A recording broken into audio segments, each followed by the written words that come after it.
The whole smartest guy in the room thing doesn't work sometimes. Maybe it's best organizer, best evaluator, able to work with people, translates better than just being a quote-unquote smart guy. He's got them bought in. If you're winning, nobody cares. The second you start losing, we'll have a problem. But you have to believe you're going to win. Every time you step on that field, you're going to win. All right. Dan Campbell is, quote, embracing being labeled as not the smartest guy in the room.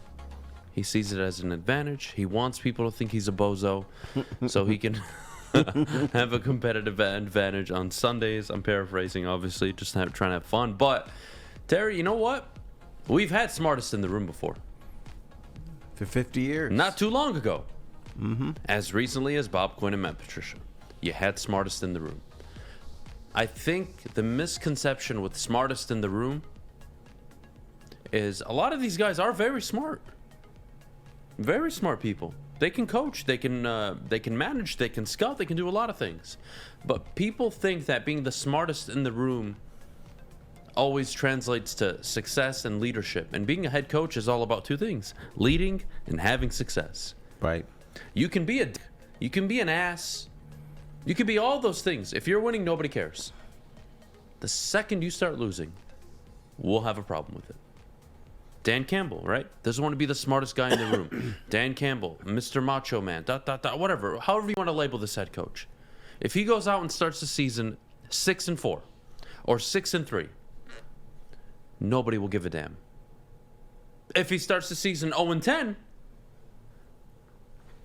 I think you know what the conversation is going to be. Bozo. Now, looking back, the city of Detroit, excuse me, in the last 10, 12 years, has had a rocket scientist and a Ivy League guy, both of whom failed to build a team. So the whole smartest guy in the room thing doesn't work sometimes. Maybe it's best organizer, best evaluator, able to work with people, translates better than just being a quote-unquote smart guy. What does that mean? I'm the smartest guy. What does that mean? Well, right? Especially in a team game. You know what I mean? I know, but it's coaching staff. It's being sarcastic. I understand. It's somebody that... If I told you Sean McVay's the smartest in the room, would you disagree? No. Unless Shanahan? You were in the room. Cal Shanahan. Thank you. Cal Shanahan? No. So, but you don't say that about those guys. Exactly. Because they're not trying. But they are the definition technically, right, of one of the smarter people you will ever come across. But that's not how they roll. No. And it's funny. It's always the smart people that I wouldn't say talk maybe not, they don't talk the loudest, but they let their quality of work show for them. They don't sit there and say, I am responsible for the greatest defensive play in Super Bowl history. Suck my dick, along with my 13-57 record as a coach. You loser. Right. I had the greatest play, but I gave up 500 yards. We gave up 500 yards in the Super Bowl before I came here, and I think I know a thing or two about defense. Matt Patricia, buddy, it's people like that don't succeed for obvious reasons. I think I told you the story after the Jets game, his first ever game. And keep in mind, there was a lot of hype around Matt Patricia, right? Defensive coordinator, coming off a Super Bowl. Granted, they lost it, but he was going to be the guy, right? Him with Bob Quinn, the New England way, right? Correct. Which never works, the by the way. first possession, pick six. Everybody's going crazy in the stands. Oh, my goodness. Pick six. We're going to have a great defense. Oh, my God. This is it. They give up 40 points to Sam Darnold, who probably hasn't scored 40 points in his career since. In a game. Lost his little job. And why I'm bringing that up is my dad literally told me that night, this isn't going to work. That doesn't happen with a good coach. That doesn't happen with a guy that has his team completely bought in. Right. Anyway, you have to remember, I was mid to late teens probably when that happened. And I was just laughing.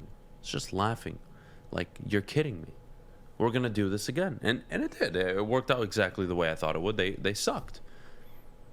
They sucked. And you were already hearing about revolution or revolting in the locker room. Yep. And how do you overcome that? You don't. You can't overcome. And, look, we're always going to associate Dan Campbell as a player's coach, right? He's got the team bought in. But, if you want to listen back to what McAfee said yesterday, he's got them bought in. And I'm not talking bought in where I'll run through a wall, coach, like a stupid ass, where they don't know what the hell they're doing, but they're just going to follow you no matter what. I'm talking educated players saying, you know what? I can learn something from this guy. We can win. And we talked about it yesterday. Remember the whole pant thing during Hard Knocks? Yes.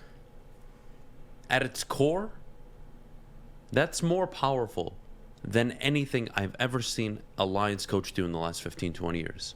As simple as it is, as dumb as you may think it is, it's those things that reassure me, and it's very refreshing, that this isn't just about, I have one of 32 jobs. I'm really happy about this. Mm-hmm. We'll see if we win. It's, no, we have to win. Because what are we doing here every day, working our asses off, if we're not working towards winning? Breath of fresh air for me. He's taking it a step further. He's not only saying we have to win, but you have to believe you're going to win. Every time you step on that field, you're going to win. And he's addressed all the blemishes of the Detroit Lions. He's addressed the fact they don't believe they can win. He's addressed the fact that they become blubberheads at the end of games. And he's addressed the fact that the Lions have to attack the teams in their division and be better than them, and then worry about the rest of the league.